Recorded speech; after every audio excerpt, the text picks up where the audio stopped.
ಬೆಳಗಾವಿಯಲ್ಲಿ ಮಹಾರಾಬರಿ ಪ್ರಕರಣ 400 ಕೋಟಿ ರು ರಾಬರಿ ಪ್ರಕರಣ ಬೆಳಕಿಗೆ ಬಂದಿದ್ದೇಗೆ. ದೋಚಿದ್ದು 400 ಕೋಟಿಯೇ 1000 ಕೋಟಿಯೇ? ಈ ಪ್ರಕರಣದಲ್ಲಿ ರಾಜಕಾರಣಿಗಳು ಪೊಲೀಸರ ಕೈವಾಡ. ನಮಸ್ಕಾರ ವೀಕ್ಷಕರೇ, BNN ಡಿಜಿಟಲ್ ಮಾಧ್ಯಮಕ್ಕೆ ಸ್ವಾಗತ. ನಾನು ನಾಗೇಶ್. ಬೆಳಗಾವಿಯ ಗಡಿಭಾಗದ ಮೂಲಕ ಗೋವಾದಿಂದ ಮಹಾರಾಷ್ಟ್ರಕ್ಕೆ 400 ಕೋಟಿ ರೂಪಾಯಿ ಹಣ ಸಾಗಿಸ್ತಾ ಇದ್ದ 2 ಕಂಟೈನರ್ಗಳನ್ನು ಹೈಜಾಕ್ ಮಾಡಲಾಗಿದೆ ಎನ್ನಲಾಗ್ತಾ ಇದೆ. 2025 ಅಕ್ಟೋಬರ್ 16ರಂದು ನಡೆದಿರುವ ದೇಶದ ಅತಿ ದೊಡ್ಡ ರಾಬರಿ ಪ್ರಕರಣ ತಡವಾಗಿ ಬೆಳಕಿಗೆ ಬಂದಿದೆ. ಕರ್ನಾಟಕ, ಗೋವಾ ಮತ್ತು ಮಹಾರಾಷ್ಟ್ರ 3 ರಾಜ್ಯಗಳ ಪೊಲೀಸರಿಗೆ ಪ್ರಕರಣ ದೊಡ್ಡ ಸವಾಲಾಗಿದೆ. ಸದ್ಯ ನಾಸಿಕ್ ಪೊಲೀಸರು ಪ್ರಕರಣ ಸಂಬಂಧ 4 ಬಂಧಿಸಿದ್ದು, ಉಳಿದ 2 ಶೋಧ ಕಾರ್ಯವನ್ನು ನಡೆಸಿದ್ದಾರೆ. ಏನಿದು ಸ್ಟೋರಿ ಅಂತೀರಾ? ನೋಡೋಣ ಬನ್ನಿ.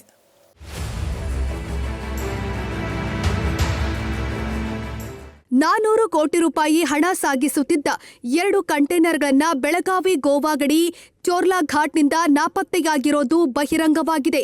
ಘಟನೆ ನಡೆದು ಸುಮಾರು ತಿಂಗಳುಗಳ ಬಳಿಕ ರಾಬರಿ ಪ್ರಕರಣ ಬೆಳಕಿಗೆ ಬಂದಿರೋದು 3 ರಾಜ್ಯದ ಪೊಲೀಸರಿಗೆ ಶಾಕ್ ಆಗಿದೆ.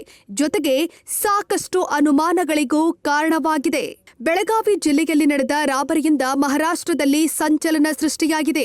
ಹಾಗಾಗಿ ಕರ್ನಾಟಕ, ಮಹಾರಾಷ್ಟ್ರ ಮತ್ತು ಗೋವಾ ಪೊಲೀಸರು ಕಂಟೈನರ್ ಹುಡುಕಾಟ ನಡೆಸಿದ್ದಾರೆ. ಇನ್ನು ಪ್ರಕರಣವನ್ನ ಗಂಭೀರವಾಗಿ ಪರಿಗಣಿಸಿರುವ ಮಹಾರಾಷ್ಟ್ರ ಸಿಎಂ ದೇವೇಂದ್ರ ಫಡ್ನವೀಸ್ ಪ್ರಕರಣ ತನಿಖೆಗೆ SIT ರಚನೆ ಮಾಡಿ ಆದೇಶ ಹೊರಡಿಸಿದ್ದಾರೆ. ಸದ್ಯ ರಾಬರಿ ಆಗಿರುವ ಭಾರೀ ಮೊತ್ತವು ಮಹಾರಾಷ್ಟ್ರ ರಿಯಲ್ ಎಸ್ಟೇಟ್ ಉದ್ಯಮಿ ಕಿಶೋರ್ ಶೇಟ್ಗೆ ಸೇರಿದ್ದು ಎನ್ನಲಾಗ್ತಾ ಇದೆ. ನಾಸಿಕ್ ಮೂಲದ ಸಂದೀಪ್ ಪಾಟೀಲ್ ಎಂಬಾತನ ಅಪಹರಣದಿಂದ ಪ್ರಕರಣ ಇದೀಗ ಬೆಳಕಿಗೆ ಬಂದಿದೆ. ಕಂಟೈನರ್ ರಾಬರಿಯಾದ ಬಳಿಕ ಮಹಾರಾಷ್ಟ್ರ ರಿಯಲ್ ಎಸ್ಟೇಟ್ ಉದ್ಯಮಿ ಕಿಶೋರ್ ಸೇಠ್ ಸಹಚರರು ಸಂದೀಪ್ ಪಾಟೀಲ್ಗೆ ಗನ್ ಪಾಯಿಂಟ್ ತೋರಿಸಿ ಅಪಹರಿಸಿದ್ದರು. 1.5 ತಿಂಗಳು ಒತ್ತೆಯಾಳಾಗಿಸಿಕೊಂಡು ಚಿತ್ರಹಿಂಸೆ ಕೊಟ್ಟಿದ್ದಾರೆ. ಕಂಟೈನರ್ ಹೈಜಾಕ್ಗೆ ನೀನೇ ಕಾರಣ ಅಂತ ಸಂದೀಪ್ಗೆ ಚಿತ್ರಹಿಂಸೆ ಕೊಟ್ಟಿದ್ದಾರಂತೆ. 400 ಕೋಟಿ ರೂಪಾಯಿ ಹಣ ಕೊಡದಿದ್ರೆ ಜೀವ ತೆಗಿತೀವಿ ಅಂತ ಬೆದರಿಕೆ ಹಾಕಿದ್ದಾರೆ. ಅಪಹರಣಕಾರರಿಂದ ತಪ್ಪಿಸಿಕೊಂಡು ಬಂದ ಸಂದೀಪ್ ನಾಸಿಕ್ ಪೊಲೀಸ್ ಠಾಣೆಗೆ ದೂರು ನೀಡಿದ್ರು. 400 ಕೋಟಿ ರೂಪಾಯಿ ಹಣದ ವಾಹನ ಅಪಹರಿಸಿರುವ ಬಗ್ಗೆ ಸಂದೀಪ್ ದೂರಿನಲ್ಲಿ ಉಲ್ಲೇಖಿಸಿದ್ದಾರೆ.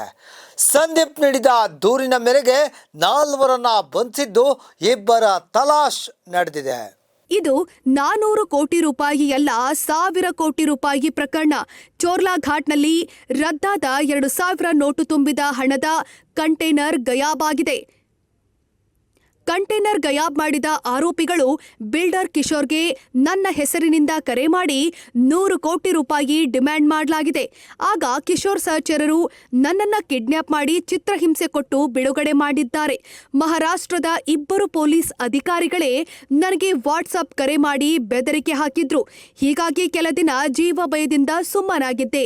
ಈ ವಿಚಾರ ಎಲ್ಲಿಯೂ ಬಾಯ್ಬಿಡದಂತೆ ಪೊಲೀಸ್ ಅಧಿಕಾರಿಗಳ ಮೂಲಕ ಒತ್ತಡ ಹಾಕಲು ಯತ್ನಿಸಿದ್ರು. ಆದ್ರೂ ದೂರು ಕೊಟ್ಟಿರುವೆ. ನನ್ನ ಜೀವಕ್ಕೆ ತೊಂದರೆಯಾದ್ರೆ ಬಿಲ್ಡರ್ ಕಿಶೋರ್ ಮತ್ತವರ ಸಹಚರರೇ ಹೊಣೆಗಾರರು ಅಂತ ಸಂದೀಪ್ ಪಾಟೀಲ್ ವಿಡಿಯೋ ಹೇಳಿಕೆ ಬಿಡುಗಡೆ ಮಾಡಿದ್ದಾರೆ. ದರೋಡೆ ಪ್ರಕರಣದ ತನಿಖೆಯಲ್ಲಿ ಮಹಾರಾಷ್ಟ್ರ ಪೊಲೀಸರು ಸಹಕಾರ ನೀಡ್ತಿಲ್ಲ ಅನ್ನೋ ಆರೋಪ ಕೇಳಿಬಂದಿದೆ. ಪ್ರಕರಣದ ತನಿಖೆಗೆ ಸಂಬಂಧಿಸಿದಂತೆ ಬೆಳಗಾವಿ ಪೊಲೀಸ್ ಅಧಿಕಾರಿಗಳು ಮಹಾರಾಷ್ಟ್ರದ ನಾಸಿಕ್ಗೆ ತೆರಳಿದ್ದು, ಬಂಧಿತರ ವಿಚಾರಣೆಗೆ ಅವಕಾಶ ನೀಡುವಂತೆ ಪ್ರಯತ್ನ ನಡೆಸಿದ್ದಾರೆ. ಪ್ರಕರಣ ಬೆಳಕಿಗೆ ಬಂದ ಬಳಿಕ ಮಹಾರಾಷ್ಟ್ರ ವಿಶೇಷ ತನಿಖಾ ತಂಡ ಬೆಳಗಾವಿ ಪೊಲೀಸರಿಗೆ ಸಹಕಾರ ನೀಡುವಂತೆ ಪತ್ರವನ್ನು ಬರೆದಿತ್ತು. ಈ ಪತ್ರ ಬಂದ ತಕ್ಷಣ ಬೆಳಗಾವಿ ಜಿಲ್ಲಾ ಪೊಲೀಸ್ ವರಿಷ್ಠಾಧಿಕಾರಿ ರಾಮರಾಜನ್ ಅಲರ್ಟ್ ಆಗಿ ಉಪ ಪೊಲೀಸ್ ವರಿಷ್ಠಾಧಿಕಾರಿ ನೇತೃತ್ವದ ಕರ್ನಾಟಕ ಪೊಲೀಸ್ ತಂಡವನ್ನು ನಾಸಿಕ್ಗೆ ರವಾನಿಸಿದರು. ಬೆಳಗಾವಿ ಪೊಲೀಸರ ತಂಡ ನಿನ್ನೆ ತಡರಾತ್ರಿವರೆಗೂ ನಾಸಿಕ್ ಪೊಲೀಸ್ ಠಾಣೆಯಲ್ಲೇ ತಂಗಿದ್ದು ಬಂಧಿತರ ವಿಚಾರಣೆ ನಡೆಸಲು ಪ್ರಯತ್ನಿಸಿದೆ. ಆದರೆ ಮಹಾರಾಷ್ಟ್ರ ಎಸ್ಐಟಿ ಸಮರ್ಪಕವಾಗಿ ಸ್ಪಂದಿಸಿಲ್ಲ ಎನ್ನಲಾಗಿದೆ. ಇತ್ತ ಚೋರ್ಲಾ ಘಾಟ್ನಲ್ಲಿ ನಿಜವಾಗಿಯೂ 400 ಕೋಟಿ ರೂಪಾಯಿ ಮೊತ್ತದ ದರೋಡೆ ನಡೆದಿದೆಯಾ ಅನ್ನೋದರ ಕುರಿತು ಹಲವು ಅನುಮಾನಗಳು ವ್ಯಕ್ತವಾಗ್ತಿವೆ.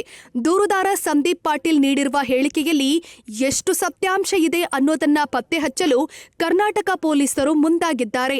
ಜೊತೆಗೆ ಕಂಟೈನರ್ಗಳಲ್ಲಿ ಸಾಗಿಸಲಾಗ್ತಾ ಇದ್ದ ಹಣವನ್ನ ಎಲ್ಲಿಂದ ಎಲ್ಲಿಗೆ ಸಾಗಿಸಲಾಗುತ್ತಿತ್ತು, ಆ ಕಂಟೈನರ್ಗಳು ಕರ್ನಾಟಕ ರಾಜ್ಯ ಗಡಿಯನ್ನ ಪ್ರವೇಶ ಮಾಡಿದ್ದವಾ ಅನ್ನೋ ಪತ್ತೆಗೆ ಕರ್ನಾಟಕ ಪೊಲೀಸರು ಮುಂದಾಗಿದ್ದಾರೆ. ಈ ಹಿಂದೆಯೂ ಪೂನಾ ಸೇರಿದಂತೆ ಸಾಕಷ್ಟು ಕಡೆಗಳಲ್ಲಿ ಹವಾಲಾ ಪ್ರಕರಣಗಳು ಸದ್ದು ಮಾಡಿವೆ. ಈ ಮೊದಲೆಲ್ಲ ಪಾಕಿಸ್ತಾನದಿಂದ ಭಯೋತ್ಪಾದನಾ ಕೃತ್ಯಗಳಿಗೆ ಹವಾಲಾ ಹಣ ಬಾಂಗ್ಲಾ ಮೂಲಕ ಸರಬರಾಜಾಗುತ್ತಿತ್ತು. ಇದನ್ನ ತಡೆಯೋಕಂತಾನೆ ಮೋದಿ ಸರ್ಕಾರ ನೋಟ್ ಬ್ಯಾನ್ ಆದೇಶ ಹೊರಡಿಸಿದ್ರು. ಆದರೂ ಹವಾಲಾ ಹಣ ದೇಶದಲ್ಲಿ ಹರಿದಾಡುತ್ತಿರುವುದು ಅನುಮಾನಗಳಿಗೆ ಎಡೆ ಮಾಡಿಕೊಟ್ಟಿದೆ.